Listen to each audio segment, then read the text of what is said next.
Nous avons la joie de recevoir aujourd'hui Azadeh, qui est médecin d'origine iranienne. Bonjour. Bonjour. Azadeh, vous avez été élevé dans votre pays, en Iran, et vous avez été élevé dans un contexte purement musulman. Oui, tout à fait. Quels sont vos premiers souvenirs religieux et de pratiques et de croyances dans votre famille? C'est-à-dire que donc en Iran on baigne dans la croyance depuis l'enfance, puisque ma famille était bien pratiquante, croyante, et à l'école même la religion étant enseignée, on était très vite initiés à la prière, à la lecture du Coran et à la pratique des piliers de l'islam. Et les souvenirs que j'en garde, bien, c'était une crainte de Dieu, c'était un respect et puis un recours à Dieu en toutes circonstances, que ce soit moi ou que ce soit ma famille. Et depuis votre plus tendre enfance? Oui, tout à fait. Puisque là-bas, dès qu'on commence l'école déjà, dès la CP, on porte le voile, on va à l'école avec le voile, et dans la rue déjà, il faut respecter toutes les traditions. Et les filles, donc les petites filles déjà, se cachent les cheveux et respectent la prière, etc. Et à l'école, on donne des cours Oui. sur le Coran? Oui, il y a une matière à part qui s'appelle la religion. Et on nous enseigne donc l'histoire. Qui est obligatoire. On passe des examens. On avait des moments de prière obligatoires à l'école, à heure fixe, à jour fixe. Et puis, tout le monde devait absolument y participer. Et vous êtes votre apprentissage du Coran consistait-il à apprendre par cœur des versets? Oui, tout à fait, des passages du Coran. On avait un examen à certains versets, des sourates, leur traduction, les mots à part, puisqu'il fallait se perfectionner en arabe littéraire.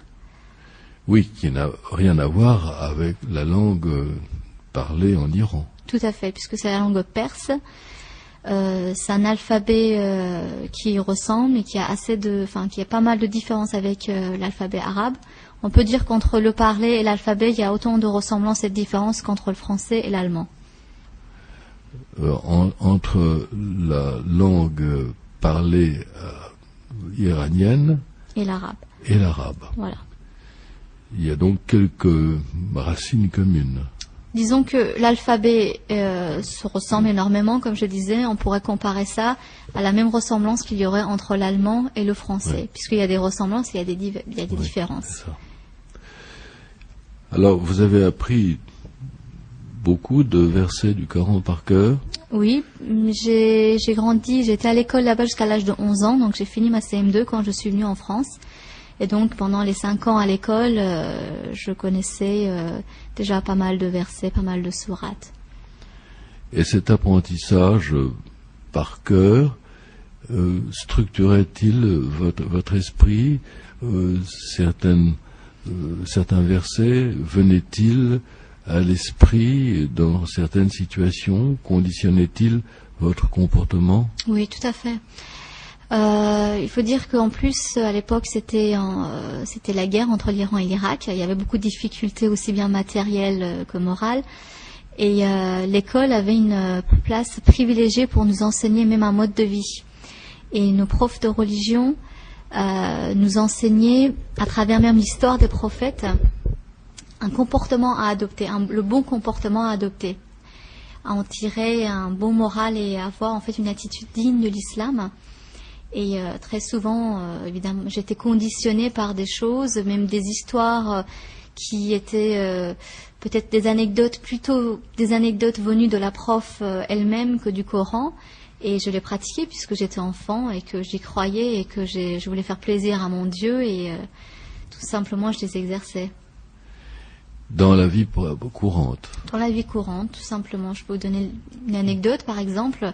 Je me souviens qu'une fois, notre prof de religion nous disait qu'une fille ne devait absolument pas regarder un garçon dans les yeux, ou le regarder tout court, et que si, en croisant un garçon dans la rue, on baissait les yeux, on amassait autant de bénédictions dans le ciel que de nombre de poussières sur la terre.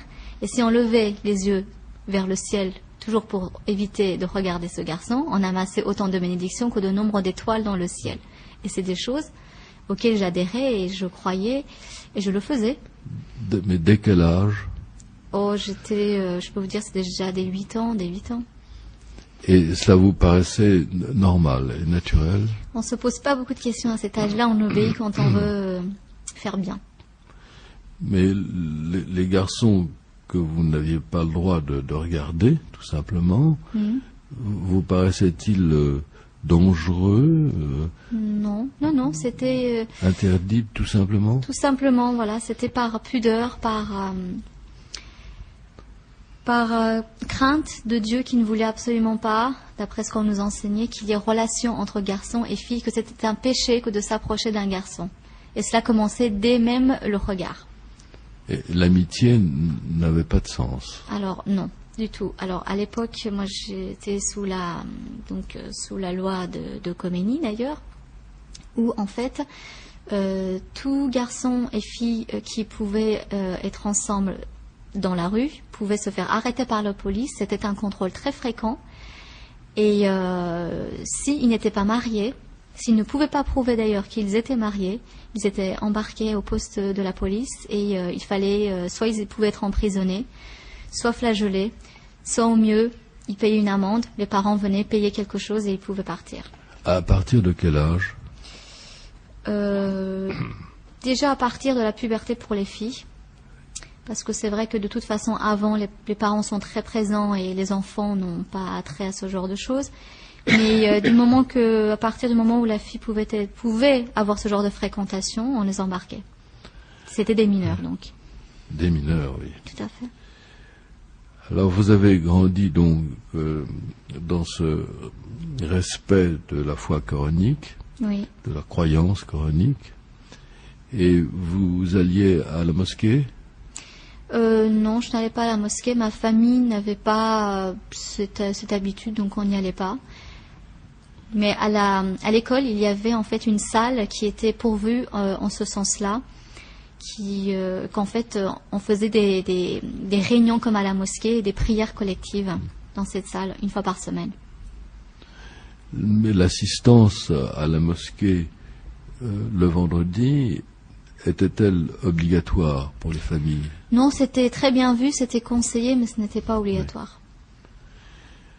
Alors, votre jeunesse s'est passée ainsi, et avez-vous d'autres souvenirs de vos pratiques religieuses, de vos remarques, puisque à 11 ans, vous avez quitté l'Iran? Est-ce que vous avez des surprises, des interrogations, ou vous étiez tout simplement dans le moule? J'avais quand même des interrogations parce que les grands avaient des interrogations qu'ils me transmettaient, donc je me rendais bien compte qu'ils ne vivaient pas en épanouissement, je dirais, avec le Coran, puisque quelque chose de très simple dont j'étais très consciente à cet âge-là, c'était la polygamie par exemple, et qui se pratique en cachette, qui se pratique assez en cachette en Iran. Et c'est le genre de choses que j'ai vu chez les femmes très pratiquantes, très croyantes musulmanes, qu'elles n'admettaient pas, elles n'avaient pas d'explication à me donner. Il y avait des interrogations dans la mesure où il y avait des choses que je ne comprenais pas. Pourquoi est-ce que Dieu voulait aussi qu'on se cache les cheveux ou des choses comme ça? Je n'avais pas de réponse. Mais vous disiez que c'était en cachette que se pratiquait la polygamie en Iran, malgré le Coran qui l'autorise? C'est mal vu. Là-bas, c'est mal vu. C'est très mal vécu. Les femmes, comme je disais, en fait, ne l'acceptent pas. En majorité. Il y a toujours évidemment des exceptions. En majorité, elles l'acceptent très mal. C'est quand même mal vu. Ce qui fait qu'il y a des hommes qui le font en cachette et ça éclate en scandale, malheureusement. Mais en cachette de l'État, la loi non, de la première interdit. Femme. De la première femme. Parce que la loi le permet. Donc ils peuvent le faire officiellement, sauf que c'est des hommes qui mènent une double vie. Ah oui. Car là, l'homme a peur de la femme. Oui, et dans de ce cas-là, la première femme. Exactement, et de sa propre famille même parfois, parce que, comme je vous dis, ce n'est pas bien vu. Il y a donc une contradiction intéressante entre cette crainte de la femme, pour ceux qui veulent en avoir une autre, conformément à leurs croyances, et puis la supériorité de l'homme sur la femme, non? Tout à fait. Et cette supériorité de l'homme sur la femme, qui est inscrite dans le Coran, est-ce que vous la constatiez? Oui. Oui, oui. Ça fait partie des interrogations dont je vous parlais.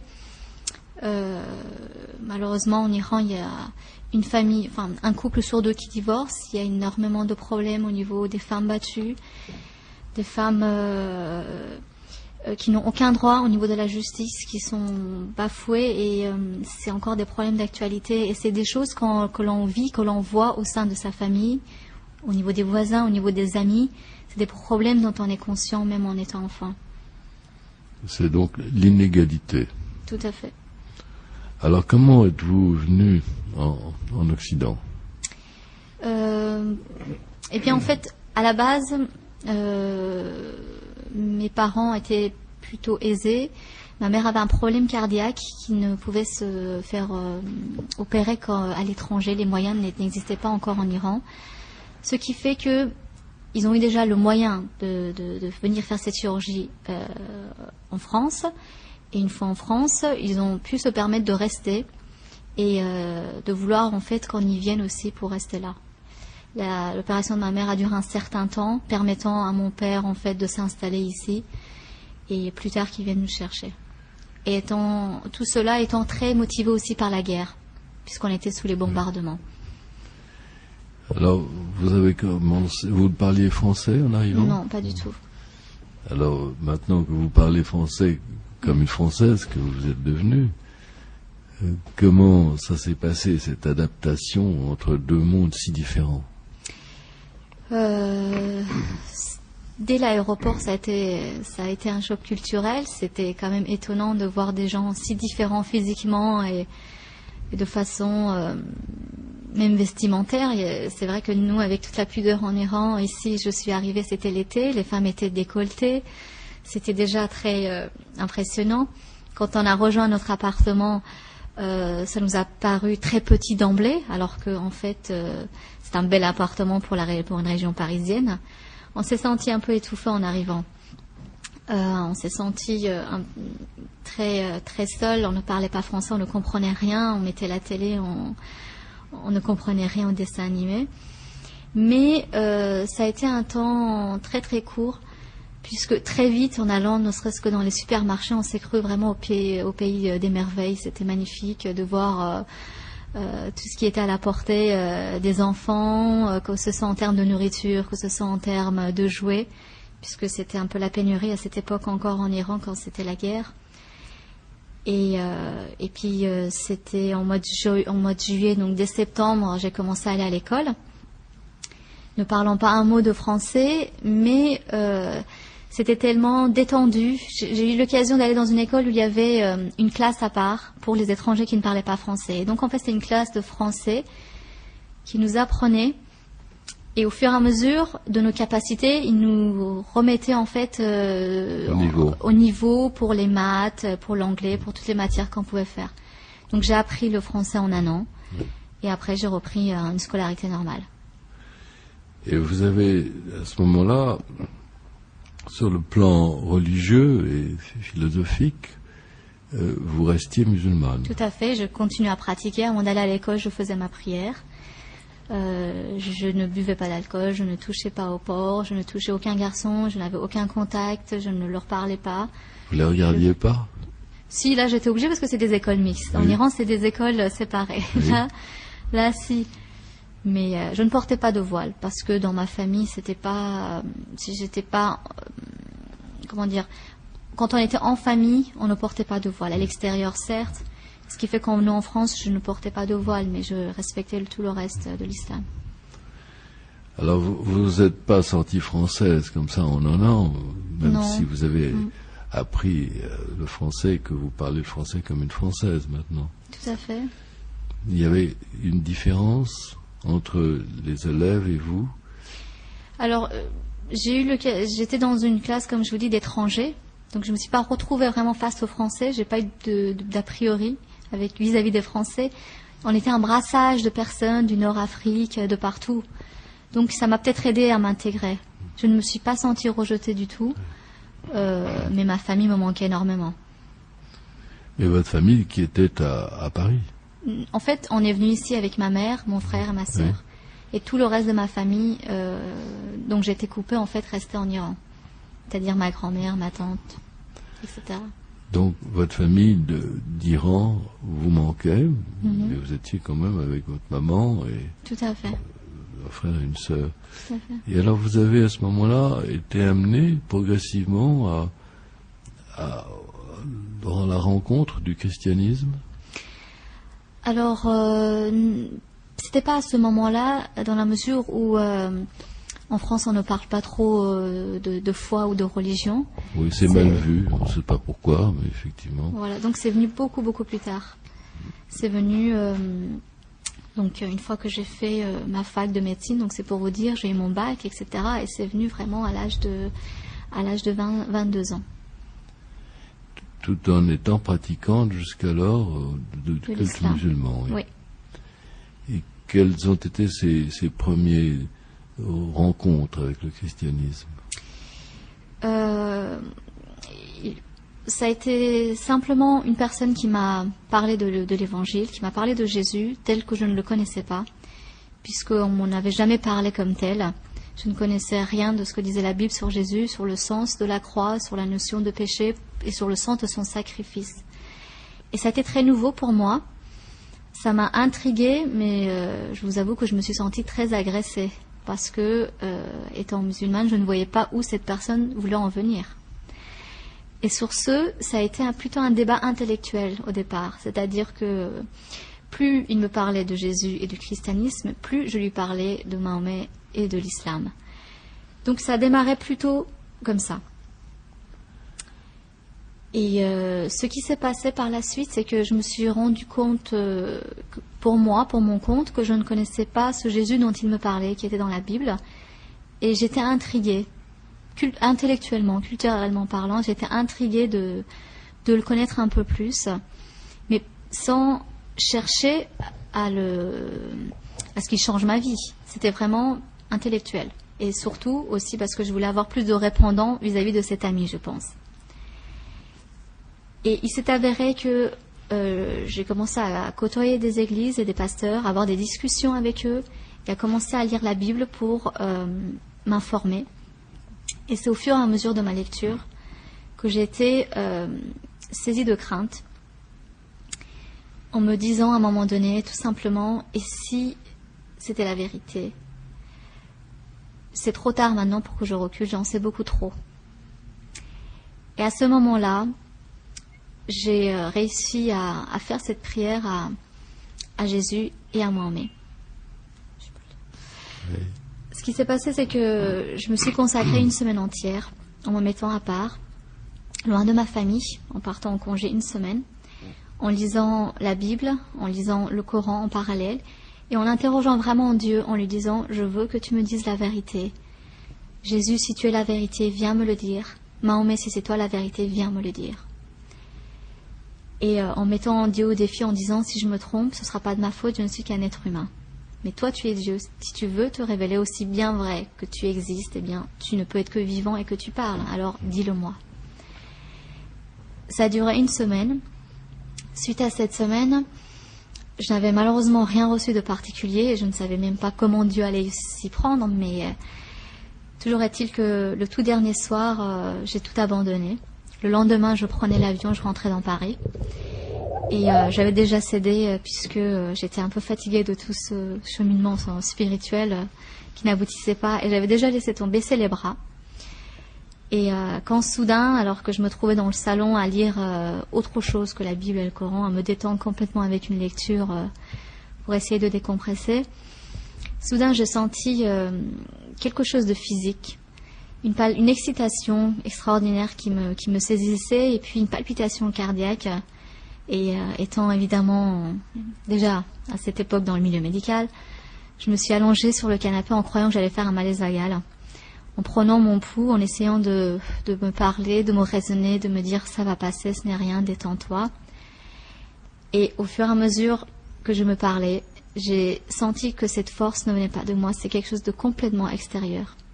Et là j'ai bondi sur le canapé, je me suis assise en me disant mais ça ne vient pas de moi. Cette force grandissait, grandissait, grandissait, prenait de l'ampleur. Et d'un seul coup je me suis tout simplement dit mais c'est Dieu.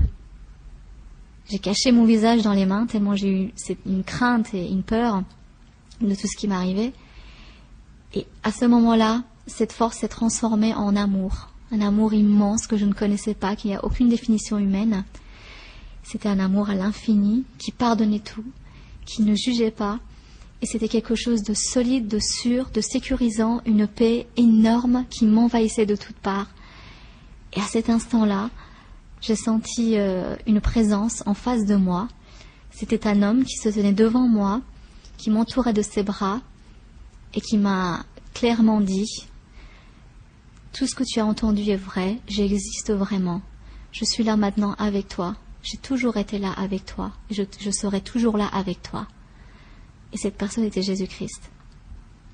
À ce moment-là, je me suis effondrée en larmes, saisie par la joie et la crainte de Dieu en même temps. Et je lui demandais pardon pour toutes les mauvaises pensées que j'avais pu avoir à son égard, tous mes préjugés, mon incrédulité, mon péché, parce que je me sentais tellement sale et petite devant cette présence, devant Dieu. Et en même temps, je riais. J'avais des éclats de rire tellement j'étais dans la joie de Dieu. Et à partir de ce moment-là, j'ai su que c'était la vérité. Et vous aviez entendu parler de Jésus que le Coran appelle Aïssa. Oui, oui, oui. J'avais son nom en tête, mais pour nous, dans le milieu musulman, dans le milieu iranien, entre autres, c'est un prophète comme un autre que l'on peut prier parce qu'il était bon. Mais c'était qu'un prophète, ça s'arrête là. Et comme on a beaucoup de choix entre les prophètes, bon, moi je priais plutôt Mahomet à l'époque. Oui, ce n'est pas le vrai Dieu et le vrai homme. Tout à fait. Alors, comment s'est passé à ce moment-là, vos rapports avec vos parents? Donc, je suis rentrée à Paris et je ne leur ai pas dit tout de suite. J'ai eu cette crainte, effectivement, de leur réaction. Et il s'est avéré que, comme c'était une période de vacances, je n'étais qu'avec ma mère. Et les premières fois où je suis allée à l'église le dimanche, je ne lui ai pas dit. Et malheureusement, je lui ai même menti. J'ai dû lui dire que j'allais au marché. Suite à ça... C'était pas tout à fait menti. Vous alliez au marché de biens spirituels. Voilà. Mais elle devait croire que j'allais vraiment au marché. Là, je m'achetais plutôt des robes qu'autre chose. Et comme je commençais à grandir spirituellement, une sœur de l'église, justement, a eu l'occasion, quand elle a su ça, elle m'a dit « Il faut que tu t'éloignes du péché désormais. Tu ne peux plus mentir. Tu dois dire la vérité à ta mère. » Et là, j'ai compris déjà, première chose, on ne pêche plus, on ne ment plus. Mentir est un péché, on s'éloigne de ces choses. Donc, c'était une leçon spirituelle pour moi. Et je l'ai dit à ma mère, que j'allais à l'église, que je lui ai raconté cette expérience que j'avais vécue.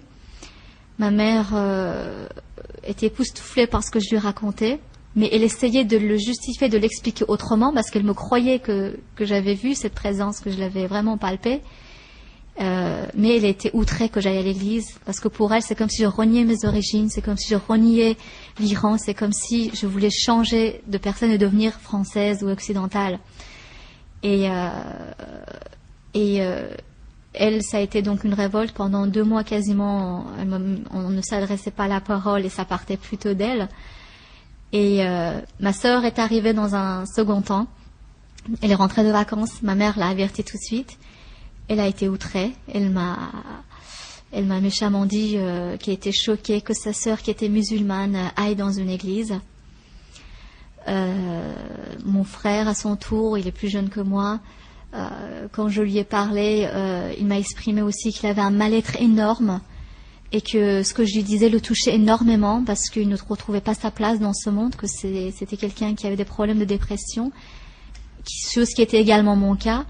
Avant de connaître Jésus, j'avais vraiment des problèmes de dépression. J'étais sous antidépresseurs avec un suivi psychothérapeutique. Et à cet instant-là, depuis, Jésus m'a complètement guéri. Et mon frère vivait ces choses. Et quand je lui ai témoigné, il a été saisi. Il n'a pas dit mot. Il m'a tout simplement dit, écoute, je suis bouleversé par ce que tu me dis. Je vais réfléchir à tout ça et je reviendrai te voir demain.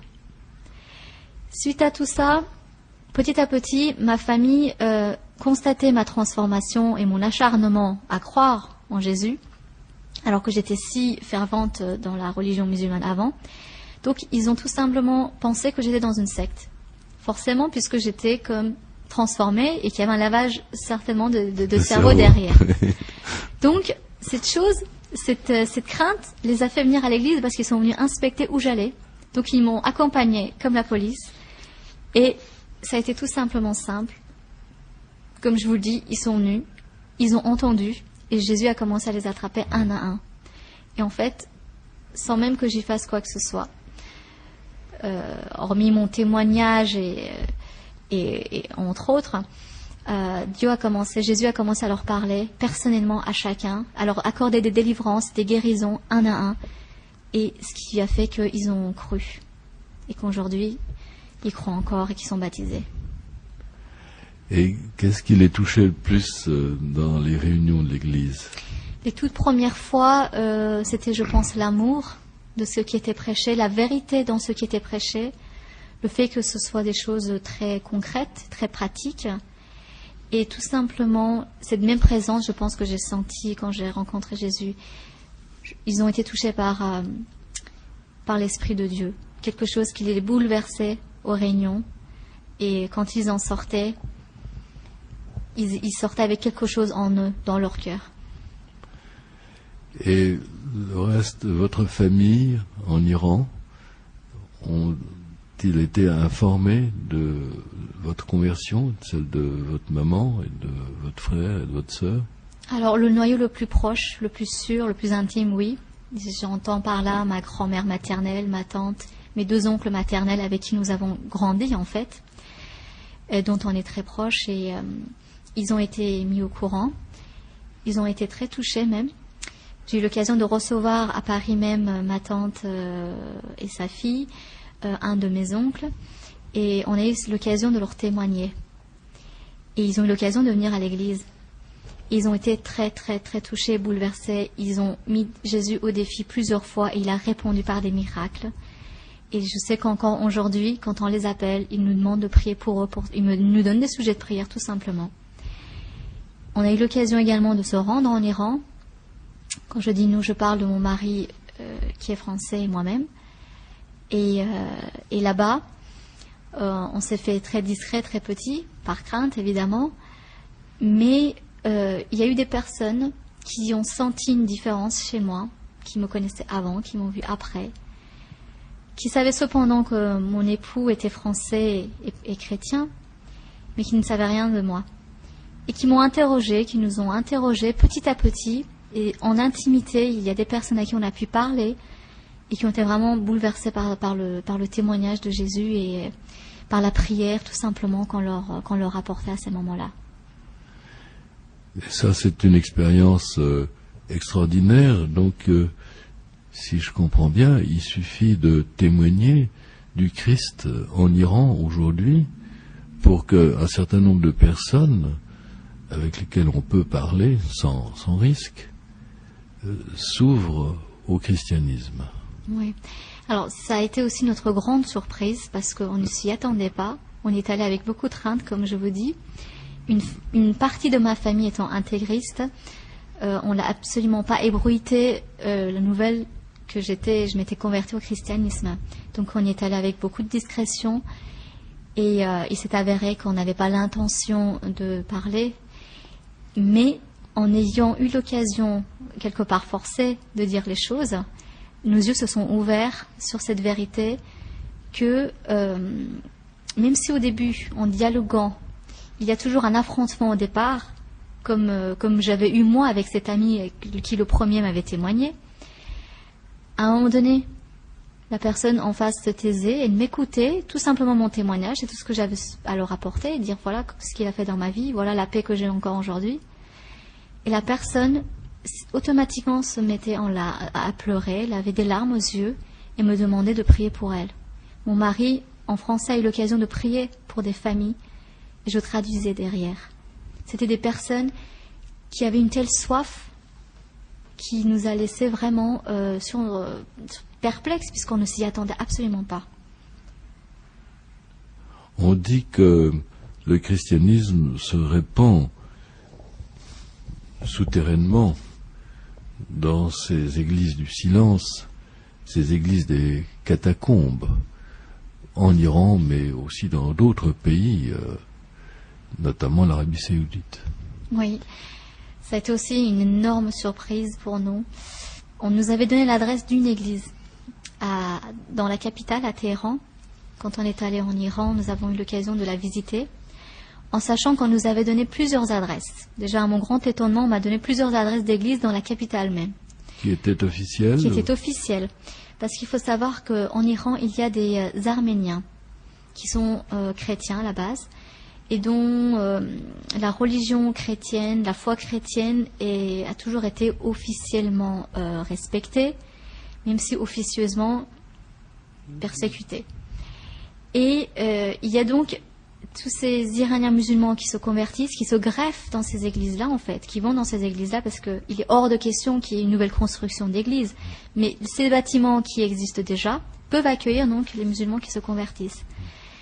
Et donc nous sommes allés ouvertement dans une de ces églises, et à notre grand étonnement, à peine arrivés, et pourtant on était à l'heure, on a constaté qu'il y avait à peu près, c'était un beau bâtiment, un grand bâtiment, il y avait à peu près 400 personnes qui avaient déjà commencé le culte, en train de louer le Seigneur, les bras levés vers le ciel.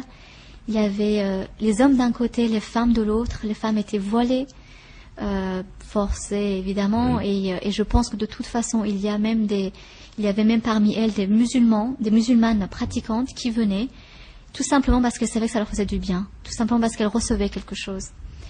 Et des femmes qui étaient voilées, mais vraiment on voyait même pas leur visage, et qui étaient là, qui louaient le Seigneur. Et quand il y avait un soleil qui dépassait, on voyait les larmes qui coulaient.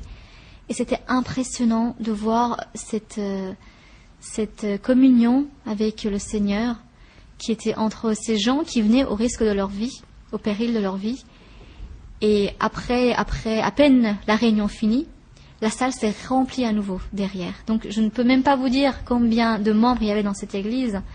Parce que on peut même pas approcher le pasteur pour lui poser de questions. C'est tellement risqué, dangereux que on peut pas interroger un pasteur comme ça. On peut pas l'approcher. Mais rien que de ce que nos yeux ont vu, on a été époustouflés. Dans les églises en Iran, il y a donc une succession de services. Oui, les réunions se succèdent. Il y a un manque de place énorme dans ces bâtiments.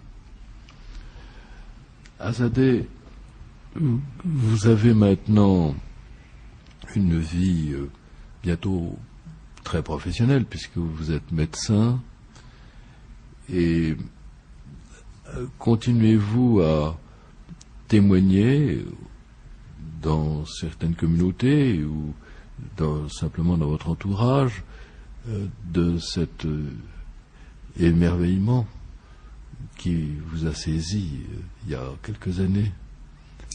Oui, tout à fait, puisque c'est ma vie de tous les jours. Jésus agit, me parle, donc il fait partie de ma vie et il s'avère que dans mon entourage, que ce soit parmi mes collègues ou parmi des amis, ou les Iraniens, puisque étant iranienne, forcément que je connais une communauté iranienne, ma mère notamment, qui a pas mal d'amis iraniens et iraniennes, nous avons spontanément l'occasion de témoigner dans la mesure où tout le monde a des besoins. Et qu'à un moment donné ou à un autre, les gens, déjà sachant que nous sommes chrétiens, nous sollicitent pour la prière, pour une exhortation, pour un conseil, etc. Et donc, à ce moment-là, le nom de Jésus est évoqué. Et nous avons même eu l'occasion d'en voir déjà des fruits, des résultats, des conversions et des vies changées entièrement. Beaucoup de Français et de musulmans pensent qu'un musulman ne peut pas devenir chrétien, que ça ne s'est jamais vu, que il y a une incompatibilité, que l'islam suffit aux âmes, et c'est une sorte de préjugé qu'il y a, qui prend une certaine forme de racisme, puisque on se demande pourquoi un musulman ne serait pas apte à partager ses merveilles spirituelles avec les chrétiens, alors qu'ils partagent cette richesse matérielle et économique dans un grand nombre de cas, et sociale. Alors, vous semblez ne pas trouver de difficulté à voir cette communauté, cette communion se faire avec des musulmans croyants ou même pas tellement croyants, mais formés quand même, formatés par le Coran, à trouver le moyen, le passage, le chemin du christianisme. Je pense que mon expérience, mes origines m'aident, puisque je leur dis tout simplement mon expérience. Si ça m'est arrivé, c'est que ça peut leur arriver. Et puisque ça m'est arrivé, j'y crois. Et face aux personnes qui, comme les musulmans notamment, c'est vrai que j'aime beaucoup les musulmans, je les ai beaucoup à cœur, parce que j'en viens et que je sais que c'est des personnes qui ont vraiment beaucoup de crainte pour Dieu, qui ont beaucoup de respect pour Dieu, qui font beaucoup de sacrifices à travers leurs pratiques. Je sais que ce sont des personnes qui ont vraiment un cœur pour Dieu. Et je ne peux pas m'empêcher de prier pour eux et de leur dire la vérité de ce que j'ai vécu, afin qu'eux aussi, à leur tour, vivent des guérisons, des miracles, une communion véritable avec Dieu. Pour moi, c'est un devoir. Sinon, ce serait quasiment de la non-assistance à personne en danger. Et tout le reste qui s'ensuit, puisque j'ai l'occasion de voir d'autres personnes qui se convertissent, ne serait-ce que par mon témoignage, des personnes iraniennes, musulmanes, des personnes turques musulmanes, et tout ce qui s'ensuit. Mais moi, je suis émerveillée en face de ce qui se passe, puisque je ne fais qu'y croire, je leur dis ce qui m'est arrivé, je prie pour ces personnes, et Dieu connaît d'avance ce qui va se passer dans leur cœur, et c'est lui qui fait le reste. Et une personne, comme j'en ai connu, une amie turque complètement dépressive et suicidaire, à qui je raconte tout simplement comment Dieu m'a délivré de la dépression, de ces idées noires, qui m'écoute, qui rentre chez elle, qui prie, et le lendemain me dit « c'est bizarre, j'ai senti une paix à partir de ce moment-là », et que petit à petit elle s'intéresse elle-même à lire la Bible, parce que Dieu commence à lui parler à ce moment-là, et que Dieu fait le reste, et qu'elle finit par se convertir, et qu'elle se donne complètement à Jésus, et qu'elle sort complètement de sa dépression, et qu'elle finit par se marier avec un membre de ma famille, et qu'aujourd'hui elle est merveilleusement épanouie. Quand je vois ce miracle, je sais que c'est véritable, et je sais que ça arrive, et que ce n'est pas de mon ressort, c'est Dieu qui le fait. Et ce serait orgueilleux de ma part que de ne pas y croire, ou ce serait privé de ces personnes-là de la grâce de Dieu. Jésus lui-même, quand il est venu, à l'époque, il pouvait croire qu'il n'était venu que pour les Juifs, que pour le peuple juif, et pourtant il était venu pour tout le monde. Et aujourd'hui, c'est le même problème. La grâce de Dieu est aussi pour les musulmans, et ce serait de les priver de cette grâce que de le penser contrairement. Azadeh, il semblerait que les musulmans qui vivent en Occident, ou ceux même qui vivent dans les pays musulmans, mais qui ont des contacts par la télévision, par leur travail, par les nombreuses radios chrétiennes qui vont dans le monde entier, avec le christianisme, soient déchirés en eux-mêmes. Qu'il y a deux parties d'eux-mêmes qui cohabitent et qui sont incompatibles, qui sont néanmoins très profondes et dont ils ont du mal de se séparer de l'une ou de l'autre. Et ceci est le grand problème de beaucoup d'immigrés d'origine musulmane,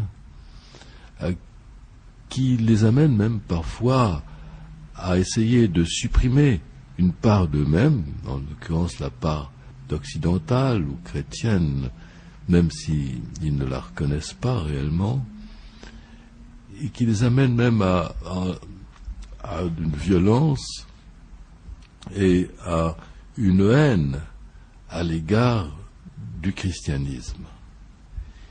Et ce choix qui est fait dans la conversion au christianisme, d'après ce que votre témoignage et celui de tant d'autres, semble apporter la solution à ce problème du musulman en rapport avec le christianisme. Pour moi, Dieu n'est qu'un, et son message ne peut être qu'un seul. Il n'y a pas de contradiction en Dieu. Jésus est venu en apportant un message d'amour, de paix, de réconciliation, de guérison, de joie. Et j'ai la conviction qu'à travers lui, on va tous vers le même Dieu. C'est ça ma conviction. Et évidemment, dans ces moments-là, les conflits disparaissent, puisque on reçoit la même réponse de Dieu, les mêmes enseignements de Dieu. Et je pense aussi que d'un point de vue du côté des chrétiens, nous avons ce message à faire passer par l'amour, tout l'amour que Jésus a pour les musulmans, et toute la puissance de Jésus, comme je disais, les guérisons, tout ce qu'il veut leur apporter, des bénédictions tout simplement pour qu'ils voient et qu'ils croient. Et ces choses, c'est à nous de les amener, puisque nous sommes la lumière de ce monde, et que Jésus, que nous connaissons, peut leur apporter ce qu'il veut leur donner à travers nous. Donc notre rôle est là, à jouer dans l'amour, dans la compréhension, dans le respect et dans la foi que la grâce de Dieu, comme je disais, est pour tous. Azadeh, vous avez, pour terminer ce témoignage sur lumière101.com, quelques conseils à donner à ceux qui peuvent nous entendre, même en Iran, puisque nous sommes écoutés dans le monde entier. La seule chose que je dirais, c'est que il n'y a qu'un seul homme qui ait dit « Je suis le chemin, la vérité et la vie. Nul ne parvient au Père que par moi. » Et c'est Jésus-Christ qui l'a dit. Et ça mérite réflexion. Sinon, on passe vraiment à côté de quelque chose de très grand dans sa vie. Je peux le dire en persan, peut-être, pour le peuple iranien. عیسی مسیح میگه که تنها راه منم، نور منم، زندگی منم و فقط از طریق من میشه با خدا رابطه پیدا کرد. هر کسی که این جمله رو میشنوه باید یه لحظه صبر کنه، دعا کنه و از خدا بپرسه حقیقت این است یا نه. Merci à Saleh de ce très beau témoignage. Merci à vous. Qui sera disponible tout le temps sur cette antenne, et nous espérons à bientôt. Merci, à bientôt.